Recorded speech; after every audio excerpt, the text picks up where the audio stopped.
We're going to walk you through how to download Fortnite onto your PC or laptop. And if this helps you out, then please think about subscribing and dropping a like on the video. Fortnite is genuinely a super fun game to play, so let's go ahead and jump right in. First, open any web browser and head over to a search engine. If you didn't already know, Fortnite is actually created and operated by Epic Games. So what you need to do is simply search for Epic Games like this. We need the Epic Games launcher to download Fortnite, so keep watching as we continue. Go ahead and click on Epic Games Store, and then in the top right corner, you'll want to press the download button. This will start downloading the launcher. Now I recommend creating an Epic account. This will basically be your Fortnite account. To do that, head to the top right and click Sign In. Don't worry if you don't have an account yet, because you can easily create one on this page. Just scroll down and choose Create Account if you haven't made one already. I already have mine. After you've made your Epic account, open up your File Explorer, go into your Downloads folder, and you should see the Epic installer there. All you need to do is double-click it so we can begin the setup. Hit Install. A security pop-up will appear, and you just have to accept it.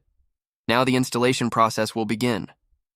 You'll get this Epic Games window, and at this point you just wait while it downloads. Another security pop-up will show up. Agree to that as well, and Epic Games will open. Now you can sign in with the account you made. Once you're inside the launcher, head to the left side and click on Store. At the top, go to the search bar and type Fortnite. There it is, and click on it. Scroll down a bit and press Get on the right-hand side. It will say Loading your order, but it's completely free, so just hit Place Order in the bottom right.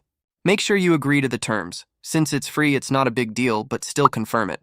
You'll get a pop-up and you can click View in Library. Now scroll down and you'll see Fortnite sitting there. Click on it, and you'll be able to choose your install location. I'm changing mine, but you can leave yours as default. You can also pick whether you want auto updates or a desktop shortcut. After that, click Install. Make sure you read and agree to the terms. I already did, so I'll press I read and agree and hit Accept. Now it will start installing. You can see the installation progress by clicking on Downloads in the bottom left. It's around 80 GB, so it will take some time.